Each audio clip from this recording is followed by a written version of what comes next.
نہیں ہو سکتا جب تک میں اسے اس کی جان سے، والدین سے، عزیز و اقارب سے، رشتہ داروں سے، بیوی بچوں سے، غرض کہ دنیا کی ہر چیز سے محبوب اور پیارا نہیں ہو جاتا، اس وقت تک تم میں سے کوئی مومن نہیں ہو سکتا، کوئی ایماندار نہیں ہو سکتا۔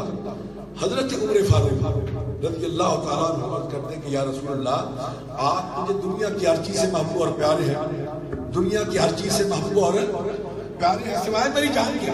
تو میرے آقا نے فرمایا کہ لا یؤمن احدکم حتی اکون احب الیہ من نفسہ، اے عمر فاروق تم میں سے کوئی مومن نہیں ہو سکتا جب تک میں اسے اس کی جان سے بھی پیارا نہیں ہو جاتا۔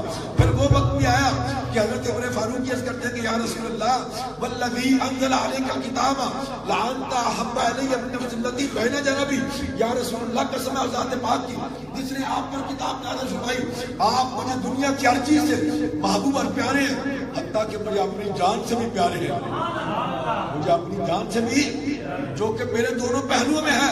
میرے آقا نے فرما دیا الآن یا عمر، اے عمر فاروق اب تمہارا ایمان ہے، اب تمہارا ایمان ہے۔ فرمایا کہ حب محبوب خدا اے دل جسے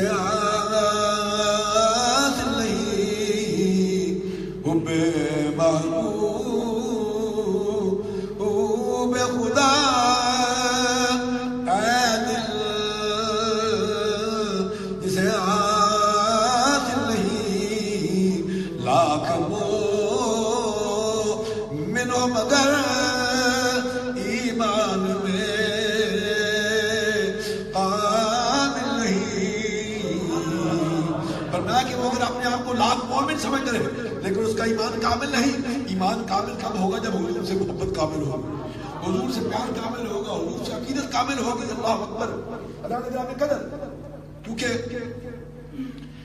نبی کریم احمد مصطفیٰ میرے آقا خیر نے اس کو روایت کیا ہے، حضور فرماتے ہیں کہ اللہ تعالیٰ نے مجھے فرمایا کہ میرے محبوب تمہاری امت میں سے 70,000 افراد کو، کتنے؟ 70,000 افراد تمہارے بغیر حساب کے بخش دیا، 70,000 افراد کو بغیر حساب کے بخش دیا۔ اللہ اکبر۔ حضور فرماتے ہیں کہ میں نے اللہ کی بارگاہ میں عرض کی کیا مولا یہ تعداد تو بڑی تھوڑی ہے، تو اللہ نے پھر مجھے فرمایا کیا میرے محبوب ہر ایک کے ساتھ 70,000 تمہاری امت کے جو 70,000 افراد بغیر حساب کے میں نے بخشنے کا وعدہ کیا ہے، اب ان کے ساتھ ہر ایک کے ساتھ 70,000 بغیر حساب کے جنت۔ علماء نے لکھا ہے کہ اہل اللہ اولیاء اللہ، نبی کریم صلی اللہ علیہ وسلم کی امت کے جو ولی ہیں وہ ہر ایک ولی اپنے ساتھ 70,000 افراد کو بغیر حساب کے جنت میں لے کے جائے، ہر ایک ولی بغیر حساب کے جنت۔ تو زیادہ گرامی قدر، کیونکہ فرمایا کہ حضور سے محبت، حضور سے محبت، اس کا نام کیا ہے؟ ایمان۔ حضور سے اگر محبت ہے تو ایمان کامل ہے۔ حضور سے محبت فرمایا کہ اللہ قرآن پاک میں اللہ نے دوسرے مقام پر فرماتے ہیں کہ النبی اولیٰ بالمؤمنین من انفسہم، ایمان والے وہ لوگ ہیں جو نبی کریم صلی اللہ علیہ وسلم کو اپنی جانوں سے زیادہ پیارا سمجھتے، اپنی جانوں سے زیادہ۔ زیادہ گرامی قدر یہ دیکھتے ہیں نا آپ کہ ہم نبی کریم صلی اللہ علیہ وسلم کی امت جو ہے، حضور کی امت کے جو اولیاء ہیں، حضور کی امت کے، اب یہ مسجد کی نسبت جو ہے وہ اولیاء سے، صوفیاء کرام سے، تو حضور کی امت کے اولیاء جو ہے ایک ایک ولی، حضرت داتا گنج بخش اجمیری، حضرت خواجہ معین الدین چشتی اجمیری، حضرت بابا فرید الدین گنج شکر، حضرت امیر ملت پیر جماعت علی شاہ صفر، ایک ایک ولی کی اگر آپ سیرت پڑھیں، ان کا احوال پڑھیں تو آپ کو پتہ چلے گا ایک ایک ولی نے کتنے کتنے لاکھوں کو مسلمان کیا۔ حضرت خواجہ معین الدین چشتی اجمیری حضور کی بارگاہ میں حاضر ہوئے، میں مختصر کرتا ہوں، حضور نے فرمایا کیا بیٹے تم جاؤ ہندوستان میں اور ہندوستان میں جا کے وہاں اللہ کے دین کی تبلیغ کا فریضہ انجام دو۔ حضرت خواجہ معین الدین چشتی اجمیری وہاں سے نکلتے ہیں اور ارادہ کرتے ہیں کہ اجمیر کو اپنا وہ مرکز بناؤں گا، اجمیر کو، ہندوستان میں اجمیر شریف۔ آپ وہاں سے نکلتے راستے میں سفر کو، اس دور میں آپ کو پتا پیدل سفر ہوتے تھے، سفر کرتے کرتے کرتے لاہور پہنچتے ہیں۔ اب لاہور جب پہنچے تو آپ نے چلہ کشی کی، حضرت داتا گنج بخش علی میری کی بارگاہ میں چلہ کشی کی۔ تو جب کہ گنج بخشے فیض عالم، گنج بخشے فیض عالم، مظہر نور خدا، ناقصانہ پیر کامل، کاملانہ رہنما، کاملانہ یعنی اے داتا گنج بخش آپ کی ذات والا صفات جو ہے کہ آپ پوری دنیا کو فیض عطا فرمانے والے، پوری دنیا کو مظہر نور خدا، اللہ کے نور کا مظہر ہے، اللہ کے نور کا مظہر ہے، ناقصانہ پیر کامل، جو ناقص ہے ان کے لیے آپ کامل پیر ہیں، اور جو کامل ہے ان کے لیے آپ رہنما ہیں، ان کے لیے آپ رہنما ہیں۔ تو حضرت داتا گنج بخش علی میری اللہ اکبر، آپ نے اپنے دور میں تفصیلات کا وقت نہیں ہے ورنہ آپ کو تفصیل بتاتا، 80 لاکھ ہندوؤں اور غیر مسلموں کو آپ نے مسلمان کیا۔ صرف ایک بات سن لیجیے، جب حضرت داتا گنج بخش علی میری لاہور میں تشریف فرما ہوئے، آپ نے جہاں آپ کا مزار ہے، اس وقت جہاں آپ کا مزار ہے یہ دریا کا چھوڑا ہوا علاقہ تھا، اور اس جگہ پر آپ نے مصلی بچھا دیا، ریت ہی ریت تھی، دور دور تک کوئی آثار نہیں تھے، آپ نے مصلی بچھا دیا، اللہ کی عبادت کرنے لگے۔ اب وہاں سے ایک مائی جو ہے وہ دودھ لے کے جا رہی ہے، تو آپ نے پوچھا کہ مائی کہاں جا رہی ہے؟ مائی عرض کرتے کہ حضور یہ دودھ راجو جوگی کو دینے جا رہی ہے، دریا کے اس پار راجو جوگی کو یہ دودھ دینے جا رہی ہوں۔ آپ نے کہا کہ اماں جی یہ دودھ آج ہمیں دے دیں، تو مائی کہتی ہے کہ جناب اگر میں نے یہ دودھ آپ کو دے دیا نا تو میری بھینسوں کے تھنوں سے خون آنا شروع ہو جائے گا، وہ دودھ ان کا بند ہو جائے گا، دودھ دینا بند کر دے گی، اور ہم وہ اپنے ایک وقت کا دودھ جو ہے بھینسوں کا وہ راجو جوگی کو پہنچاتے ہیں۔ اللہ اکبر۔ آپ نے کہا کہ اماں جی تسی دودھ سانو دے جو اس بات تو ہڈیاں مجھاں دے تھنا جو خون بھی نہیں آئے گا تو دودھ بھی دگنا ہوئے گا، دودھ بھی دگنا ہوئے گا۔ مائی نے برتن وہی رکھ دیا، چہرے سے دیکھ لیا کہ یہ واقعی اللہ کا بندہ ہے، دودھ کا برتن وہی رکھ دیا، واپس چلی گئی۔ جب عصر کے وقت کے بعد دوبارہ بھینسوں کو دھویا کے بعد دودھ نکالا تو دودھ دگنا، دودھ اور ہوا بھی کچھ نہیں۔ مائی نے سارے علاقے میں لوگوں کو بتا دیا کہ ایک اللہ کا بندہ آیا وہاں بیٹھا ہوا ہے، میں دن کو اپنی بھینسوں کا دودھ اس کو دے کے آئی تھی، میری بھینسوں کو کچھ نہیں ہوا اور دودھ بھی دگنا ہو گیا۔ دوسرا دن ہوا تو ساری دنیا ساری مخلوق دادا صاحب کی بارگاہ میں حاضر ہو گیا۔ ادھر راجو جوگی جو ہے اس کو پتا چلا کہ میرا کاروبار تو بند ہو گیا ہے، اور وہ راستے میں کوئی اللہ کا بندہ آ کے بیٹھ گیا ہے، اس کو بڑی تکلیف ہوئی اس بات کی۔ وہ آ گیا داتا صاحب سے کہتا ہے کہ میں نے آپ سے مقابلہ کرنا ہے، آپ نے کہا کر لو، کیا کرنا ہے؟ آپ بیٹھے ہوئے تھے مصلی پہ بڑے آرام سے اللہ کی عبادت کر رہے تھے، سامنے جھاڑیاں تھی، اس نے کچھ منتر شنتر پڑھا، پھونک ماری، جھاڑیوں کو آگ لگ گئی۔ آپ اپنے مصلی پہ بیٹھے ہوئے آرام سے وہیں بیٹھ کے آپ نے اللہ آگ بجھ گئی۔ اب اس نے کہا کہ کوئی بڑا سا کام کر کے دکھاؤں انشاءاللہ، وہ ہوا میں اڑنے لگا، ہوا میں اڑنے لگا۔ دادا صاحب بیٹھے ہوئے اپنے مصلی پہ بڑے آرام سے، اب جب ہوا میں اڑنے لگا دادا صاحب کے پاس کڑھائی پڑی تھی، آپ نے اپنی کڑھاؤں کی طرف دیکھا، کڑھائی اوپر جائیں گئی، وہ بھی اڑنے لگی۔ آپ کی جوتیاں جو ہیں لکڑ کی جوتیاں پرانے زمانے میں جو بزرگ تھے وہ پہنا کرتے تھے، جیسے ایک انچی چپل ہوتی ہے، تو وہ کڑھائی جو ہے لکڑ کی وہ اڑنے لگی، وہ اوپر جائے تو ایک سر پر، دوسری سر پر، تیسری سر پر، زخمی ہو کے نیچے آ کے قدموں میں گر پڑا، عرض کی حضور مجھے کلمہ پڑھائے، مجھے کلمہ پڑھائے۔ اب ان کی قبر جو ہے دادا صاحب کے مزار سے تھوڑا سا آگے جائے نا رائٹ سائڈ پہ، تو خواجہ ہندی کے نام سے مشہور کی قبر ہے۔ 80 لاکھ انہوں نے 80 لاکھ ہندوؤں کو دادا صاحب کے ہاتھ میں داخل سلسلہ کروایا اور مسلمان کروایا۔ اب حضرت خواجہ اجمیری جب پہنچے اجمیر کی طرف گئے، اجمیر میں تو اجمیر کے بادشاہ کو پتہ چلا کہ پاک اسلام اللہ کا بندہ جو ہے بزرگ جو ہے وہ آ رہا ہے۔ اس نے خیال کیا کہ اگر یہ بندہ یہاں پہنچ گیا میری حکومت تو جاتی رہے گی۔ اس نے اپنے مشیروں کو بلایا، جیسے آج نواز شریف صاحب نے اپنے مشیروں کو بلایا اور سارے جناب اللہ کے شہرہ کو مشورہ دے رہے ہیں، اس نے بھی اپنے مشیروں کو بلایا، بلا کے تو اس نے مسئلہ سامنے رکھا کہ بھائی یہ معاملہ کیا کیا جائے. انہوں نے کہا کہ جناب مختلف رائے آئی, کسی نے کچھ, کسی نے کچھ کہا کہ یہ کیا جائے, یہ کیا جائے. ایک بندے نے کہا جناب میں یہ سمجھتا ہوں کہ مسلمان جو ہیں وہ جب تک پاک صاف نہیں ہو جاتے, وضو نہیں کر لیتے, اس وقت تک اللہ کی عبادت نہیں کرتے. تو میرے خیال میں یہ بات بہتر ہے کہ ان کے وضو کا پانی بند کر دیا جائے. اگر ان کو وضو کا پانی نہ دیا جائے, ان کو وضو کا پانی نہ دیا جائے تو یہاں سے کہیں آگے چلے جائیں گے. بادشاہ کو یہ تدبیر پسند آئی, کہا کہ ٹھیک ہے پہرے لگا لیے جائے. تمام جتنے بھی تالاب تھے پانی کے ان سب پر پہرا لگا لیا گیا. حکومت کی طرف سے بندے مقرر کر دیے گئے. خواجہ اجمیری جب پہنچے, آپ نے اپنے خاتون کو فرمایا کہ بھائی پانی لے کے آؤ وضو کے لیے. انہوں نے نزدیک حضور پانی پر پہرے لگا دیے گئے ہیں اور مسلمانوں کے لیے پانی بند کر دیا گیا ہے. آپ نے کہا اچھا میرا لوٹا لے کے آؤ. لوٹا لیا, لوٹا پکڑا آپ نے اور لے کے گئے جہاں ان کا سب سے بڑا پروہت تھا, سب سے بڑا خدا جس کی وہ پوجا کرتے تھے. پتھر کا بت بنا ہوا ہے اور راستے کے چورستے بھی پر جو ہے وہ لگا ہوا ہے.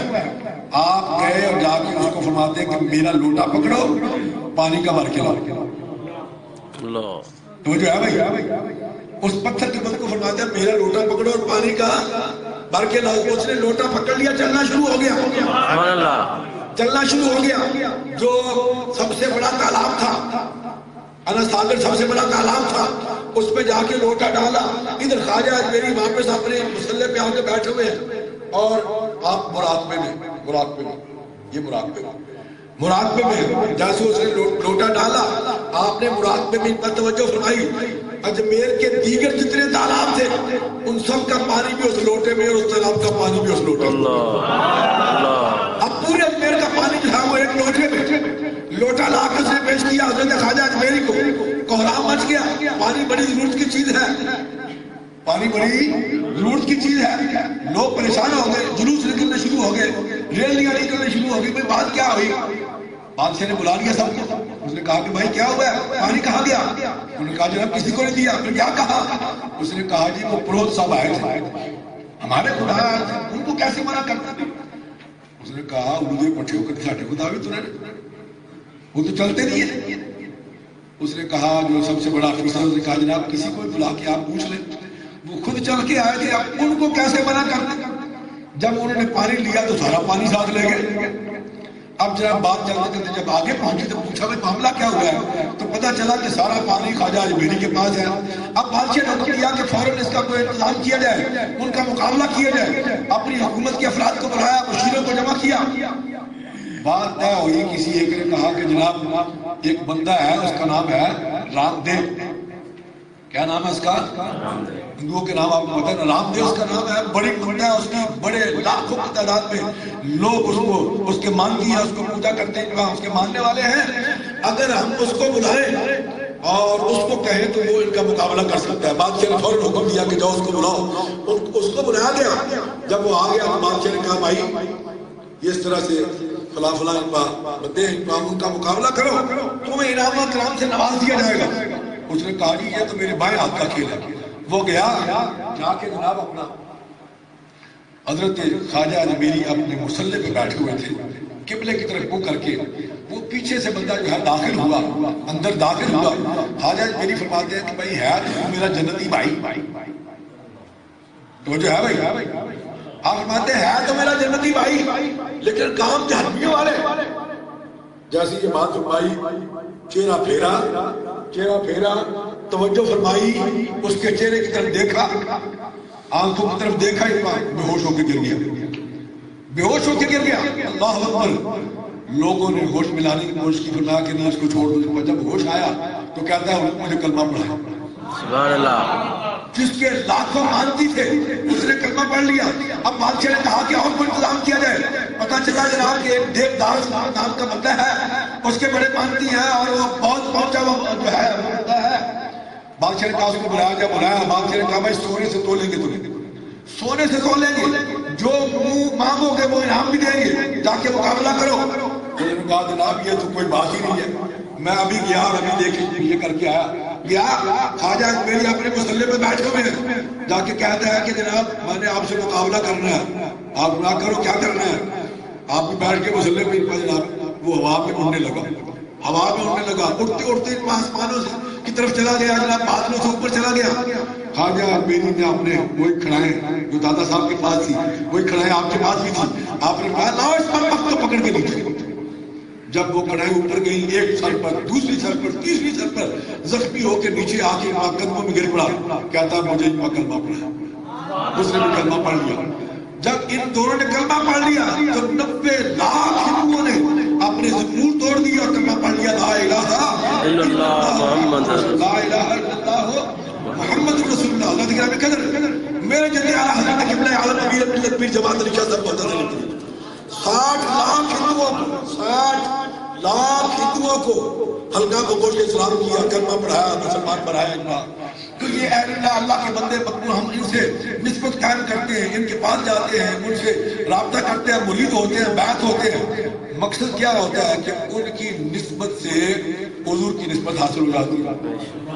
ان کی نسبت سے یعنی ہم نے اپنا ہاتھ لیا ان کے ہاتھ میں، ان کا ہاتھ اپنے مرشد کے ہاتھ میں، مرشد کا ہاتھ اوپر ان پر چند واسطوں اور وسیلوں سے اوپر ان پر مرشد کے ہاتھ میں، اسی طرح چلتے چلتے ان پر جناب پھر حضرت سیدنا صدیق اکبر کے ہاتھ میں، حضرت مولا کائنات کے ہاتھ میں، اور ان کا ہاتھ حضور کے ان کا ہاتھ حضور کے ہاتھ میں۔ اب ہم نے ہاتھ دیا ایک کو، ہم نے ہاتھ دیا ایک کو، اس کے اوپر سب ہاتھ آ گئے، ہمارا ہاتھ کہاں پہنچا؟ حضور کی بارگاہ میں۔ تو یہ نسبت جو ہے، یہ تعلق جو ہے نبی کریم محمد مصطفیٰ صلی اللہ علیہ وسلم کے ساتھ، یہ اس کی ایک کڑی ہے، اس کی ایک یہ جو صوفیہ کرام اہل اللہ مقبولہ نے بارگاہ مقبول مصطفیٰ۔ مجھے بڑی خوشی ہوئی کل جب علامہ صاحب نے بتایا کہ ہم نے مسجد کا نام مسجد صوفیہ رکھا ہے، تو یہ اللہ والوں کی نسبت جو ہے، اللہ والوں سے تعلق جو ہے، اللہ والوں سے رابطہ جو ہے، یہی ہماری دنیا اور آخرت اور آخرت کے لیے یہی ایک جو ہے ہمارے لیے بہتری کی امید ہے، جنت کی ایک امید ہے۔ ہمارے اعمال تو اس قابل نہیں، ہمارے عمل اس قابل نہیں۔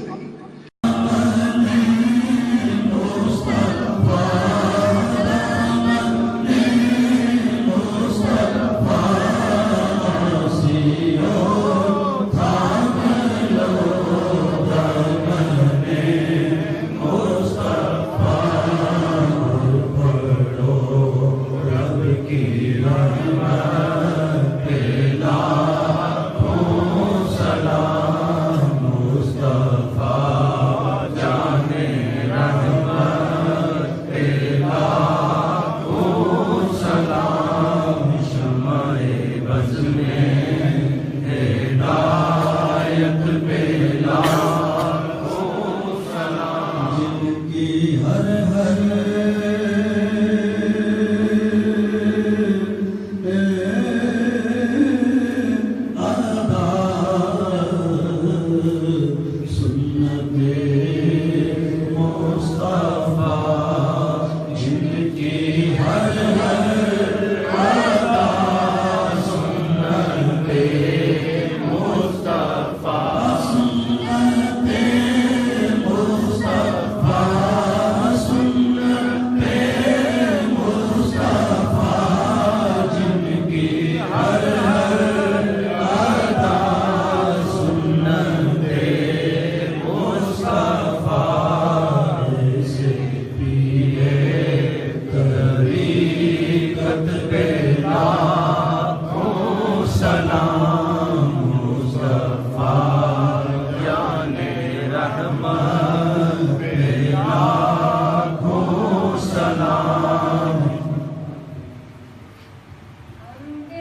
اللہ شاہ جماعت سیدی مرشدی قبلہ شاہ جماعت شان شاہ جماعت پہ لاکھوں سلام